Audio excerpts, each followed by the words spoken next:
සන්තානං මෑණියෝ කියන්නේ කවුද? ආනා කියන නමේ තේරුම තමයි හන්නා. හන්නා කියලා කිව්වේ වරප්‍රසාද ලද්දී. ඇගේ නමේ තේරුම ඔබ දන්නව ඇති. හැබැයි ගම්මු ගමේ මිනිස්සු මොනවද කිව්වේ? නමනං ආශිර්වාද ලද්දී හන්නා. අවුරුදු 20ක් ළමයෙක් හදාගන්න බැරි සාප ලද්දියක් උඹ. ගමේ මිනිස්සු එහෙමයි කිව්වේ. නමනං හන්නා. නමනං ආශිර්වාද ලද්දී. දහබර සහෝදර සහෝදරයනි අද වගේ නෙමේ. අදත් සමහර වෙලාවට එහෙමයි. දරුවෙක් හම්බ වෙන්නේ නැති ගැහැණියෙක් දිහා බැලුවේ වපර ඇහෙන්. ඒක හිතුවේ දේව සාපයක් කියලා. දවසක් අවුරුද්දක් දෙකක් නෙමෙයි අවුරුදු 20ක්. ඊට හපන් ඇගේ ස්වාමි පුරුෂයා ජුවකීනුතුමා හිටියේ සේවය කෙරුවේ දේව මාලිගාවේ. මිනිස්සු hina වුණා. ඔබ දෙවියන් වහන්සේට යාවේ දෙවියන් වහන්සේගෙන් අනිත් හැමෝටම උදව් ඉල්ල දෙන කෙනෙක්. දේව මාලිගාවේ ඉන්න කෙනෙක්. කෝ ගෙදර කෝ බිරිඳ කෝ දරුවෙක්. මිනිස්සු hina වුණා. සුදු ජේම්ස් මුනිතුමාගේ සුවිශේෂයෙන් බයිබලේ නැති වුණාට මේ ලස්සන කතාව දිග ඇරලා ලියලා තියෙනවා. ජෝකිනුතුමා යනවා කාන්තාරයට නොකා නොබී යාඥා කරන්න. ආනා ගෙදර ඉඳගෙන යාඥා කරනවා. මේ දෙන්නටම එකම වෙලාවේ දේවදූතයෝ දෙන්නේ දර්ශනය වෙනවා. ජෝකිනු උඹේ අඳෝනාව ස්වර්ගයට ඇහුණා. ගෙදර යන්න.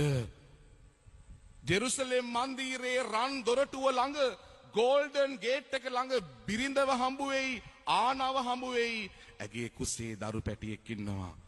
ඒ වෙලාවෙම දේවදූතේ දර්ශන එනවා ගේ ඇතුලේ අඬ හිටපු ආනාට. ආනා උඹේ කඳුළු ස්වර්ගයේ දැක්කා.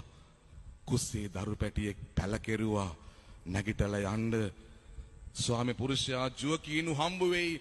දෙරුසලම් මන්දිරේ රන් දොරටුව ළඟ දෙන්නම දුවගෙන එනවා. හරියටම රන් දොරකොඩ ළඟ හමු වෙනවා.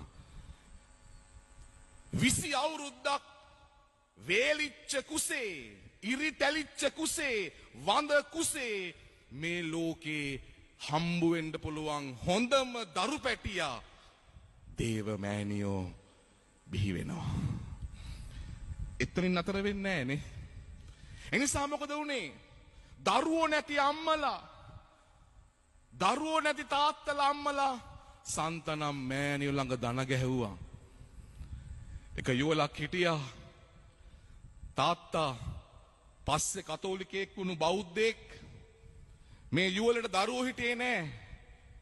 5 අවුරුද්දක් අවුරුදු 5ක් ගියා විවාහ වෙලා දරුවෝ නෑ. කෝච්චියෙන් ගියා සන්තනම් මෑණියෝ හොයාගෙන. ලොරිවල ගියා.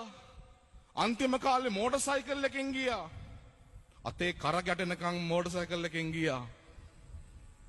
සන්තනම් පල්ලි ගිහිල්ලා නුගගස් යට සාරි පටලගෙන වැලි පොළවේ ඉඳගෙන යාඥා කෙරුවා. දනිස් දෙක කළු වෙනකන් අඬ යාඥා කෙරුවා. අවුරුදු 5කට පස්සේ 20 අවුරුද්දක් දරුවෝ නැතිව හිටපු සන්තානං අම්මා මේ අම්මා තාත්තා දිහා බලලා දරු පැටියෙක් කුසේ පැලකෙරුවා. ඒ දරු පැටියා හම්බ වෙච්ච ගමන් ආයෙත් අරගෙන ගියා සන්තනම් පල්ලියට. අර අල්තාරේ උඩින් තියලා ඒ අම්මයි තාත්තයි යාඥා කර කර ඉන්නකොට මේ කිරි කැටියා එක පාරට මුණින් පෙරළුණා. අඩු වයසෙන්ම. ඒ දරුවා තමයි මේ ඔබට දේශනා කරන්නේ. එකයි මං කිව්වේ මං අද ණයක් ගෙවන්න ආවේ කියලා.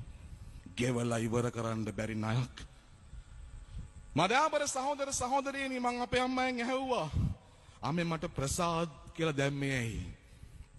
අම්මා කිව්වා පුතේ අපි සන්තනම් පල්ලි ගිහිල්ලා අඬ හැමදාම කිව්වේ නමෝ මරියනි ප්‍රිය ප්‍රසාද නමෝ මරියනී ප්‍රිය ප්‍රසාද. නමෝ මරියනී ප්‍රිය ප්‍රසාද. මගේ යටි බඩ සීස කරලා මැවුම් 20 ගාණක් දාලා ඔයාව ඔඩොක්කොට දුන්නු ගමන් මගෙන් ඇහුවා නම මොකද්ද කියලා. මට එක පාරට මතක් වුණේ අපි අවුරුදු ගාණක් අඬ කියපු නමෝ මරියනී ප්‍රිය ප්‍රසාද. ඒ හින්දායි නම දැම්මේ කිව්වා.